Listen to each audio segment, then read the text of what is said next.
봉독합니다. 나는 참 포도나무요 내 아버지는 농부라. 물은 내게 붙어있어 열매를 맺지 아니하는 가지는 아버지께서 그것을 제거해 버리시고, 물을 열매를 맺는 가지는 더 열매를 맺게 하려 하여 그것을 깨끗하게 하시느니라. 너희는 내가 일러준 말로 이미 깨끗하여졌으니 내 안에 거하라. 나도 너희 안에 거하리라. 가지가 포도나무에 붙어있지 아니하면 스스로 열매를 맺을 수 없음 같이 너희도 내 안에 있지 아니하면 그러하리라. 나는 포도나무여 너희는 가지라. 그가 내 안에 내가 그 안에 거하면 사람이 열매를 많이 맺나니 나를 떠나서는 너희가 아무것도 할 수 없음이라. 사람이 내 안에 거하지 아니하면 가지처럼 밖에 버려져 마르나니 사람들이 그것을 모아다가 불에 던져 사르느니라. 너희가 내 안에 거하고 내 말이 너희 안에 거하면 무엇이든지 원하는 대로 구하라. 그리하면 이루리라. 너희가 열매를 많이 맺으면 내 아버지께서 영광을 받으실 것이요 너희는 내 제자가 되리라. 아버지께서 나를 사랑하신 것 같이 나도 너희를 사랑하였으니 나의 사랑 안에 거하라. 내가 아버지의 계명을 지켜 그의 사랑 안에 거하는 것 같이 너희도 내 계명을 지키면 내 사랑 안에 거하리라. 아멘. 그런 열매 맺는 신자라는 제목으로 함께 말씀을 듣겠습니다. 오늘도 하나님께서 예배드린 우리 성도님들을 만나주시고 생명의 말씀을 통해서 풍성한 은혜를 내려주시기를 축원합니다. 먼저 하나님께 기도드리겠습니다. 사랑이 많으시고 자비로우신 하나님 아버지, 오늘도 저희들의 예배를 받으시며 귀한 말씀 주시니 감사를 드립니다. 이 말씀을 통해서 저희들이 주님의 마음을 알고 주님께서 저희들을 이끄시는 대로 순종해서 열매를 맺을 수 있도록 다시 한번 성령님이 함께 하시고 전할 때도 들을 때도 도와주시옵소서. 주님의 이름으로 기도하옵나이다. 아멘. 지난 주일 성령 강림절에 성령에 대해서 말씀을 전할 때에 성령님은 우리에게 열매를 맺게 해주신다고 말씀을 드렸습니다. 그 열매에는 전도의 열매와 사랑의 열매가 있다고 했습니다. 진정으로 성령으로 충만하면 이 두 가지 열매가 맺히게 되어 있습니다. 그런데 성경을 보면 하나님은 우리에게 이 열매를 얼마나 바라시는지 우리가 열매 맺기를 학수고대하며 기다리신다고 합니다. 뿐만 아니라 열매를 맺을 시기가 되어서도 맺지 못하면 몹시 노하신다고 하는 것입니다. 그래서 성경 마태복음 3장 10절에 보면 이미 도끼가 나무 뿌리에 놓였으니 좋은 열매를 맺지 아니하는 나무마다 찍혀 불에 던져지리라 말씀을 했습니다. 참으로 무서운 경고의 말씀이 아닐 수가 없습니다. 하나님께서 얼마나 절실하게 우리에게 열매를 요구하시는가를 단적으로 가르쳐주는 말씀입니다. 또 누가복음 13장에 보면 예수님께서 비유로 이런 말씀을 하셨습니다. 어떤 사람이 포도원에 무화과 나무를 심었습니다. 그런데 때가 이르러도 아무 열매를 주지 않는 거예요. 그때 그 주인이 과원지기에게 이런 명령을 내립니다. 이 나무를 찍어버려라. 헛되이 땅만 차지하고 있구나. 그리고 다른 나무를 심어라. 그렇게 말을 하니까 그때에 이제 과원지기가 주인에게 사정을 합니다. 주인이여, 1년만 더 참아주소서. 제가 금년에 땅을 두릅하고 거름을 주겠나이다. 그렇게 해서 열매가 맺히면 좋겠거니와 만일 그때도 열매가 맺히지 않거든 그때 가서 찍어버리소서. 자, 이렇게 마태복음 말씀이나 누가복음의 말씀이나 결국 내용은 똑같아요. 언제 찍어버리느냐의 시기가 다를 뿐이지 열매를 맺지 않는 나무는 반드시 찍어버린다는 사실은 마찬가지인 것입니다. 또 예수님께서 오늘 본문 말씀을 통해서도 우리에게 같은 말씀을 해주셨습니다. 2절 상반절 말씀을 보시면 무릇 내게 붙어있어 열매를 맺지 아니하는 가지는 아버지께서 그것을 제거해 버리시고 열매를 맺지 않는 가지는 잘라버리신다고 예수님은 말씀을 하신 것입니다. 또 6절을 보시기 바랍니다. 사람이 내 안에 거하지 아니하면 가지처럼 밖에 버려져 마르나니 사람들이 그것을 모아다가 불에 던져 사르느니라. 모아다가 그것을 불살라 버린다 그랬어요. 마찬가지로 열매를 맺지 않는 사람은 아무런 존재 가치가 없는 것입니다. 하나님 보시기에 쓸모없는 사람에 지나지 않는다는 것입니다. 개인적으로도 그렇고 교회적으로도 마찬가지입니다. 그러면 우리 주님께서 우리들에게 얼마나 많은 열매를 요구하실까요? 어렵게 생각할 필요가 없습니다. 자, 농부가 있는데 쌀 10가마 수확하는 게 좋겠어요? 100가마 수확하는 게 좋겠어요? 더 많이 수확하면 더 큰 기쁨이 오는 거죠. 한마디로 다다익선이라는 그런 말씀입니다. 우리 하나님께서는 우리들에게 겨우 한두 개 열매가 맺히는 것을 원하지 않으시고 아름다운 열매를 풍성하게 맺기를 원하고 계신 것입니다. 마태복음 13장을 보면 씨 뿌리는 자의 비유가 나오죠.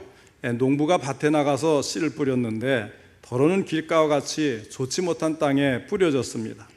그러나 더러는 옥토에 뿌려져서 혹 100배, 혹 60배, 혹 30배의 결실을 냈다고 했습니다. 자, 이때 30배는 가장 적은 결실을 나타내고 60배는 중간 정도의 결실이며 100배라고 하는 것은 한 개의 곡식 나달이 맺을 수 있는 최고의 결실을 나타내기 위한 예로서 사용된 숫자입니다.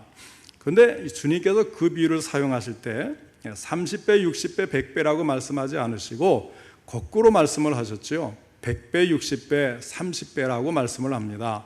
무엇을 의미합니까? 하나님께서 원칙적으로 우리에게 원하시는 것은 100배와 같이 많은 열매를 요구하신다는 것입니다. 그것이 되지 않을 때는 30배까지라도 용납해 주십니다. 그러나 원칙적으로 하나님께서 우리에게 요구하시는 것은 100배와 같이 풍성한 열매인 것입니다. 200배라면 더 좋겠죠. 그저 한두 개 열매 맺는 걸 원하는 것이 아니라 우리 모두 우리가 예수 믿고 구원받아 또 성령의 충만함을 받아서 하나님께서 원하시는 그 많은 열매를 맺는 것을 하나님은 간절히 소원하신다는 것입니다. 그러면 우리가 어떻게 열매를 많이 맺을 수가 있을까요? 중요한 문제겠지요. 열매를 많이 맺는 비결은 과연 어디에 있느냐는 겁니다. 오늘 본문의 말씀을 통해서 우리 예수님은 우리가 열매를 많이 맺을 수 있는 4가지의 비결을 가르쳐주고 있습니다. 우선 첫째로 예수 충만해야 됩니다.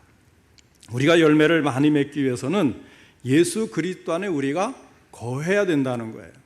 우리는 예수 안에 거하고 예수님은 우리 안에 거해야 된다, 이렇게 말씀을 하셨어요. 물고기는 물을 떠나서 살 수가 없지요. 꽃은 땅에 뿌리를 박지 않고서 살 수가 없는 겁니다. 마찬가지로 예수 그리스도를 믿는 우리들은 예수님을 떠나서는 살 수가 없는 것입니다. 오늘 본문 5절을 읽어드리겠습니다.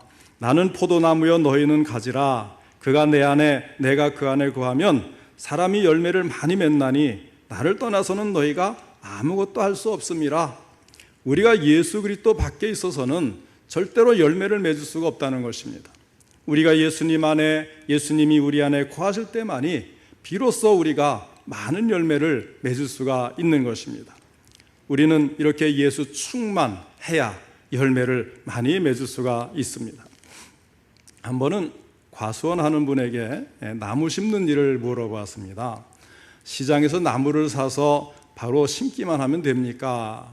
그러니까 아니라는 거예요. 우리가 이제 봄에 식목할 때쯤에 되면 장터에 가면 나무들 많이 이렇게 팔지 않습니까? 근데 그걸 다 믿을 수가 없다는 거예요. 파는 사람이 말하는 대로 믿으면 나중에 사과를 심어놓고 나면 내가 원하는 최신의 가장 좋은 품질의 그 품종, 이게 나와야 되는데 엉뚱하게 나올 수 있다는 거죠. 사과의 품종의 종류가 많은데 사과 장수, 그 나무 장수만 말만 듣고는 그 나무가 어떤 열매를 맺을지 알 수가 없다는 거예요. 그래서 그것을 심고 그 나무에다가 내가 원하는 품종, 내가 확인한 그 품종을 다시 접붙여야 내가 원하는 품종과 원하는 질의 사과를 얻을 수가 있다는 것입니다. 마찬가지입니다. 우리도 본질적으로 좋은 열매를 맺지 못하는 죄인에 불과합니다.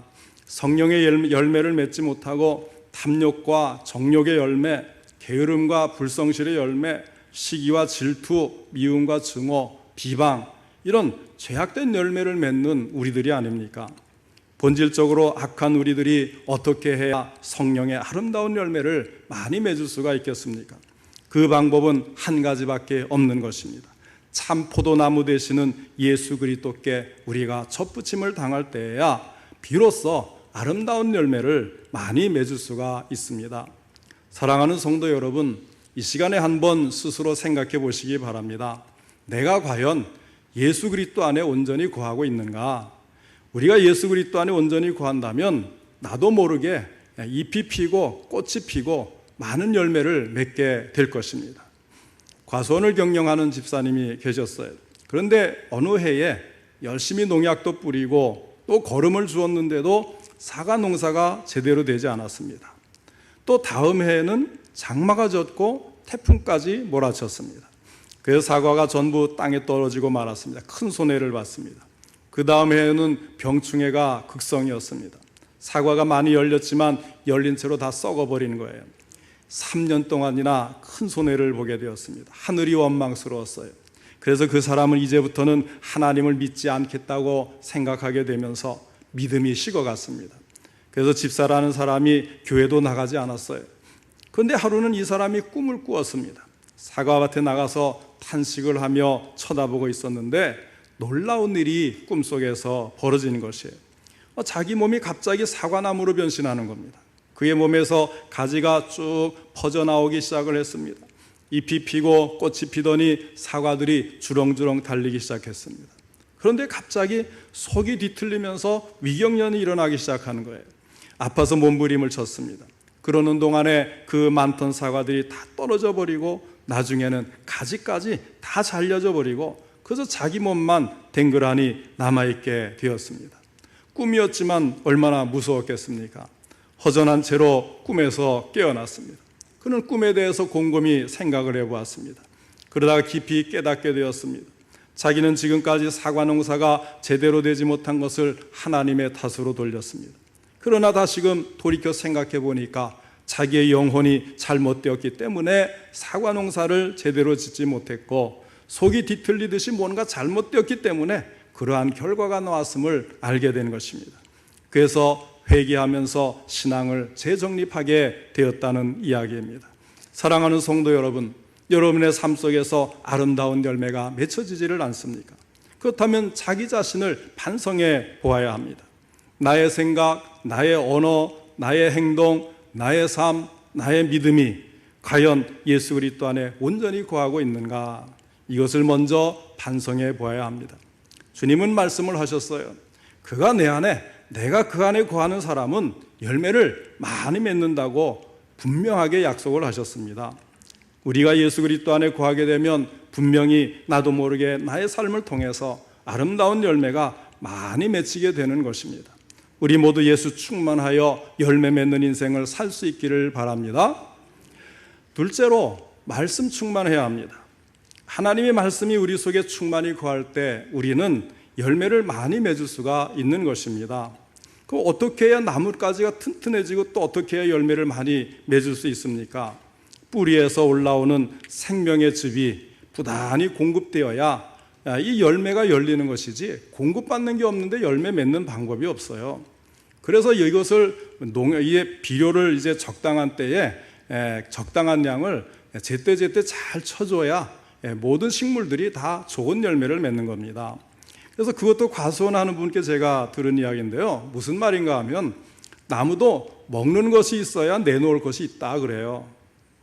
그러면서 잘 대접해야 잘 열린다는 겁니다. 마찬가지로 성도가 부단히 공급받아야 할 생명의 즙이 있는데 그것이 무엇입니까?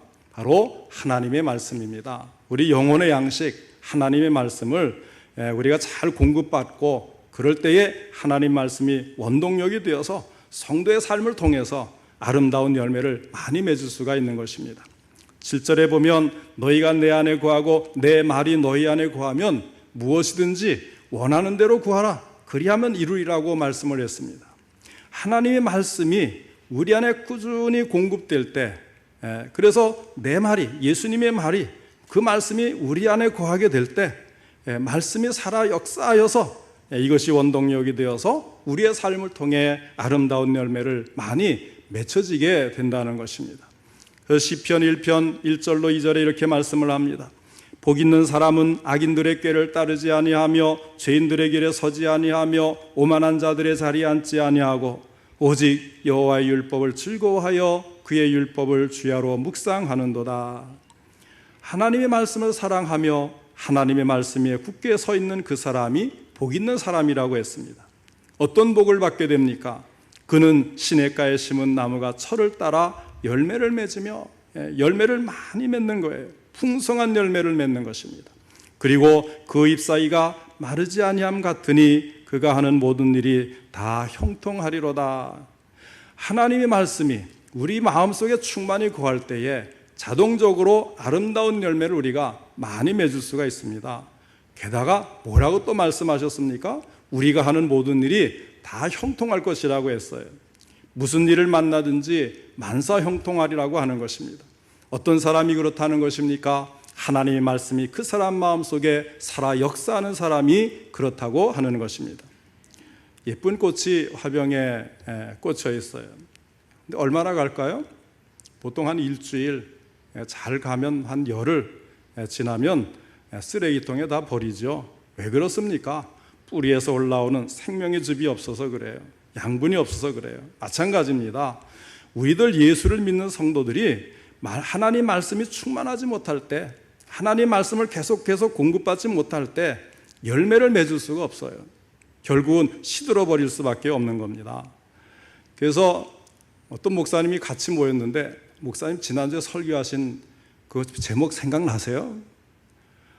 저는 설교하고 돌아서면 내가 설교한 제목도 생각이 안 나요. 그래요? 여러분, 설교하면 그것이 잠깐은 생각이 나겠지만 일주일 내내 생각나십니까? 목사는 자기가 설교한 제목도 생각이 안 나는데 들은 분들이 그걸 다 기억하겠어요? 그러나 여러분, 그것이 우리를 살립니다. 참 신기하죠? 우리가 밥 먹을 때 어떤 데는 먹는 둥 마는 둥 그냥 막 지나가면서 맛도 모르고 먹잖아요. 맛있어야 먹는 거 아니잖아요. 그런데 그 밥을 안 먹으면 어떻게 돼요? 우리가 제대로 살 수가 없잖아요. 나이 드시면 밥이 약이다 이런 말을 해요. 그러니까 이 설교를 들을 때에 매주 와서 들으면 또 오후 예배도 듣고 수요일도 듣고 새벽에 나와서 들으면 매일 듣잖아요. 근데 듣고 나서 은혜 된다 좋다 그러면서도 조금 지나면 무슨 말씀을 들었는지 생각이 안 나지만 신기하게도 그것이 우리 안에 들어와서 이 양분이 되고 우리에게 양식이 되어서 우리를 살리는 거예요. 근데 실제로 경험해 보지 않았습니까? 주일 몇 번 한번 빠져보세요. 스스로가 메마르는 듯한 삭막함을 느끼는 거 다 겪어보셨을 거예요. 그렇기 때문에 우리가 이렇게 말씀을 계속 듣고 공급을 받아야 되는데, 더 중요한 것은 뭐예요? 시편 1편 2절에 있는 것처럼 그 말씀을 주야로 묵상하는 것, 읊조리고 묵상하면 더 풍성해지겠죠. 그런 사람은 더 많은 열매를 맺게 되는 것입니다. 그래서 우리가 항상 이 말씀으로 공급받는 것을 참 우리가 풍성하게 공급받는 쪽으로 자꾸 연구하고 또 노력을 해야 되는 것이죠. 혹시 여러분의 삶이 고달프십니까? 하는 일마다 제대로 되지 않으십니까? 사업이 부진하고 때로는 가족이 화목하지 않고 그렇습니까? 왜 그럴까요? 생수가 메말랐기 때문에 그렇습니다. 생명의 즙, 양분이 떨어졌기 때문이에요. 하나님의 말씀을 더욱더 붙들고 하나님 말씀 위에 굳게 서시기를 바랍니다. 예수님이 말씀하셨죠. 사람이 떡으로만 살 것이 아니요.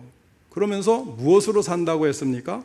하나님의 입으로부터 나오는 모든 말씀으로 살 것이라 했습니다.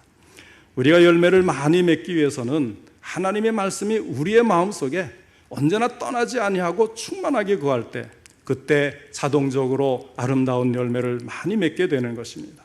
금년도 이제 절반이 지나갔어요. 이처럼 세월이 빠르게 지나가고 있는데 우리 익산중학의 모든 성도님들은 하나님 말씀 위에 굳게 서서 많은 열매를 맺는 성도들이 되시기를 주님의 이름으로 축원합니다. 셋째는 기도로 충만해야 됩니다. 우리가 열매를 많이 맺기 위해서는 기도로 구해야 되는 거예요. 기도는 영혼의 호흡이죠.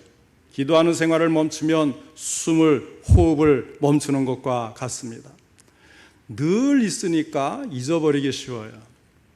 그래서 이 노래할 때도 보니까 뭐 있을 때 잘해라는 그런 노래가 있더라고요. 뭐 부부 간에도 있을 때 잘해야 되고, 가족 간에도 있을 때 잘해야 되고, 교인들 간에도 있을 때 잘해야 되고, 그런데 늘 옆에 있으면 자꾸 잊어버려요. 늘 당연히 있는 것처럼 생각합니다. 그런 것 중에 하나가 공기라고 하는 거예요. 공기는 언제나 있기 때문에 늘 있는 줄로 그렇게 생각을 합니다. 그런데 이 공기의 공급이 없으면 뭐 생명체가 살 수가 없죠. 당연히 나무도 이 공기를 통해서 그 호흡을 하면서 열매를 맺게 된다는 사실을 알아야 돼요.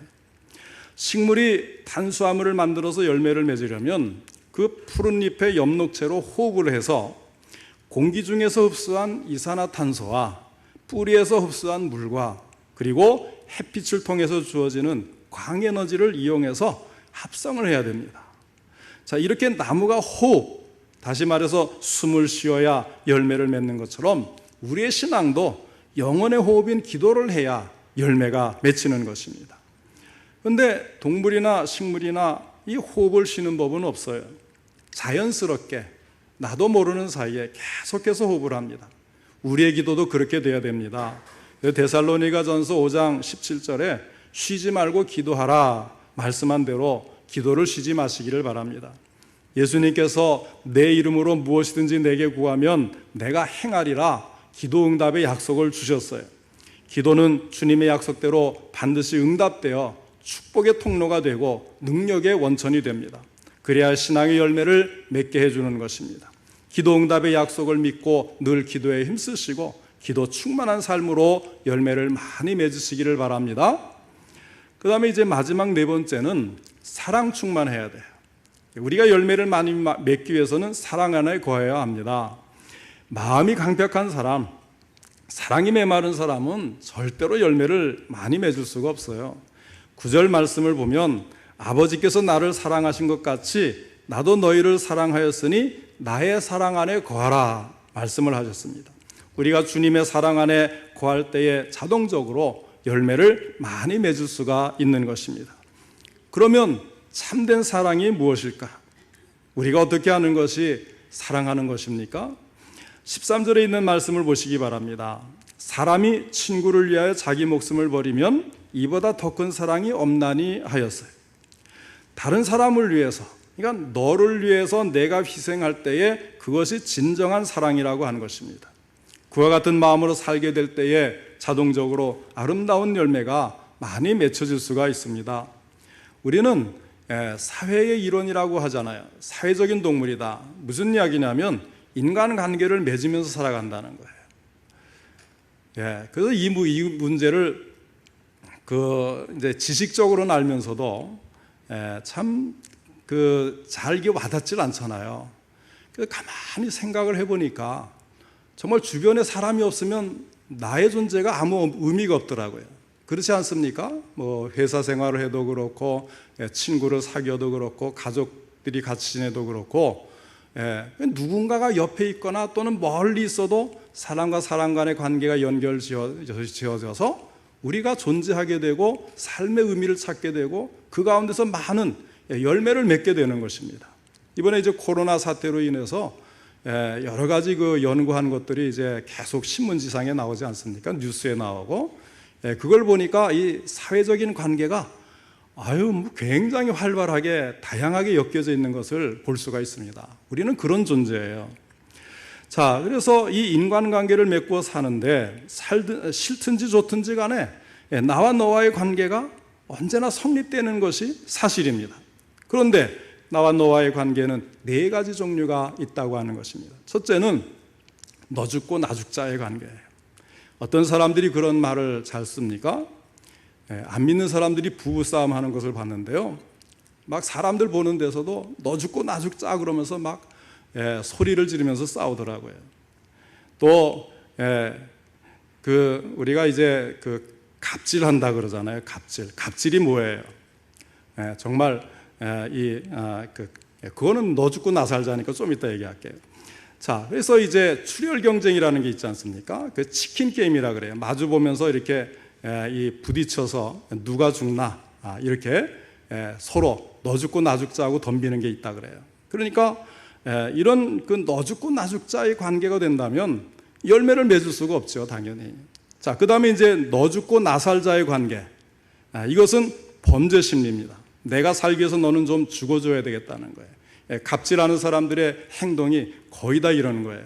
그래서 내가 죽어야 내가 산다. 도둑질하고 살인 강도질 하는 것도 다 내가 살기 위해서 너는 좀 죽어줘라. 그런 너 죽고 나 살고의 그 심보 아니겠습니까? 이런 관계도 결국 아무런 열매도 맺을 수가 없게 되는 것입니다. 그 다음에 이제 세 번째는 너도 살고 나도 살자. 이 세상에서 가장 높이 치는 게 바로 이거 아니겠어요? 뭐 누이 좋고 매부 좋고 또 윈윈하는 그런 상생관계니까 뭐 기업들 간에도 갑질하지 말고 너도 살고 나도 살자의 관계를 만들자고 정부에서도 권장하고 사람들도 서로를 애써서 이렇게 그런 사회를 만들려고 하지만 그것도 참 어렵지요. 그래서 이런 관계가 되면 비로소 사랑이 시작할 수가 있는데, 자, 그런데 진정한 사랑, 참 사랑이 무엇인가? 그것은 예수님이 우리에게 가르쳐준 사랑이고요. 이것은 너도 살고 나도 살자의 관계를 한 단계 더 뛰어넘은 사랑인 것입니다. 그래서 오늘 본문에 주님이 가르쳐주신 이 단계는 바로 뭐냐면 너는 살고 나는 죽고예요. 너를 살리기 위해서 나는 죽고, 이것이 참된 사랑이라는 것입니다. 예수 그리스도의 사랑이 바로 그것이 아니겠습니까? 십자가의 정신이 바로 여기에 있는 것입니다. 한 알의 밀이 땅에 떨어져 죽지 아니하면 한 알 그대로 있고 죽으면 많은 열매를 맺는다고 했습니다. 너를 위해서, 다른 사람을 위해서 나는 죽겠다, 내가 희생하겠다, 그런 마음을 가질 때에 자동적으로 아름다운 열매가 풍성하게 맺혀질 수밖에 없는 것입니다. 사랑하는 성도 여러분, 여러분의 삶을 통해서 아름다운 열매를 많이 맺기를 원하십니까? 그렇다면 참 사랑의 정신을 가지고 우리 주님께서 행하신 그 사랑을 본받고 살 수 있기를 바랍니다. 너는 살고 나는 죽고, 이것은 참 어려운 일이겠습니다마는 그러나 주님 가신 길 우리가 따라가야 될 길이 아니겠습니까? 그럴 때에 자신도 모르는 사이에 자동적으로 아름다운 열매가 많이 맺혀지게 될 것입니다. 성령이 우리 안에 들어오시면 열매를 맺게 해주십니다. 그러므로 성령으로 거듭난 우리 성도들은 생활 속에 반드시 열매를 맺어야 합니다. 그 열매는 크게 두 가지로 나타난다고 말씀을 드렸죠. 먼저 사랑의 열매, 다시 말해서 인격 속에 도덕적인 열매를 맺어야 합니다. 그리스도인들이 세상에서 빛과 소금이 되어야 합니다. 만일 그리스도인들이 은혜를 체험하고도 실제 생활은 부도덕하게 산다면 얼마나 큰 이율배반이 되겠어요. 실제로 그런 일들 때문에 교회가 지탄을 받고 예수 무화로 믿느냐고 참 이런 안타까운 소리를 우리가 듣는 것 아니겠어요? 우리는 거룩한 삶을 살아야 합니다. 이 열매는 변화를 통해서 열리게 되어 있습니다. 내 인격에 변화가 있어야 합니다. 가치관에 변화가 있어야 합니다. 일상생활에 변화가 있어야 합니다. 그 다음에는 전도의 열매를 맺어야 합니다. 모든 존재는 자신의 생명을 번식시킵니다. 꽃은 씨앗을 남겨 또 다른 꽃이 피게 하고 동물과 곤충도 제2의 생명을 남겨놓습니다. 마찬가지로 구원받은 우리는 또 다른 그리스도인을 탄생시켜야 합니다. 사과나무가 존재하는 이유가 무엇이냐고 하는 질문 언젠가 한번 들은 적이 있을 거예요. 자, 사과나무가 존재하는 이유가 무엇입니까? 과수원을 운영하는 사람, 장사하는 사람의 입장에서는 사과를 많이, 좋은 사과를 많이 맺는 것이 사과나무의 존재 이유라고 생각하겠죠. 그런데 정답은 사과나무 입장에서 생각해 봐야 돼요. 그것이 아니라는 것입니다. 사과나무가 존재하는 이유는 또 다른 사과나무를 만들기 위해서라는 것입니다. 마찬가지로 일생을 통해서 한 사람도 전도하지 못한 그리스도인이 있다면 대단히 비정상적인 모습입니다. 하나님께서는 우리가 구원받았을 때에 또한 우리를 통해서 다른 사람을 구원할 수 있기를, 그 사람이 생명을 얻고 함께 천국에서 복락을 누릴 수 있기를 하나님은 원하고 계신 것입니다. 따라서 우리는 때를 얻든지 못 얻든지 열심히 전도해야 하는 것입니다. 그런데 성도가 열매를 맺으려면 스스로의 힘으로는 되지가 않는 것입니다. 앞에서 말씀드렸잖아요. 우리는 열매 맺을 만한 그러한 우리는 자질을 갖지를 못하고 있는 거예요. 죄인이기 때문에. 그래서 가지가 열매를 맺으려면 나무에 붙어 있어야 하는데 참 포도나무가 되신 우리 예수님 안에 있어야 하는 것입니다. 그러자면 언제나 기도에 호흡을 하고 말씀의 양식을 먹어야 합니다. 또한 회개하고 낮아져야 하고 모든 것을 주님께 맡기며 그 뜻대로 순종해야 합니다. 우리가 이렇게 할 때에 예수님께서 열매를 맺게 해주시는 것입니다. 8절에 말씀합니다. 너희가 열매를 많이 맺으면 내 아버지께서 영광을 받으실 것이요 너희는 내 제자가 되리라. 할렐루야. 우리 모두 열매를 많이 맺어서 하나님께 영광을 돌리고 교회 머리가 되신 우리 주님을 기쁘시게 하는 성도들이 될 수 있도록 살아가는 동안 예수 충만하고 말씀 충만하고 기도 충만하고 사랑 충만해서 아름다운 열매를 많이 맺으시기를 주님의 이름으로 축원합니다.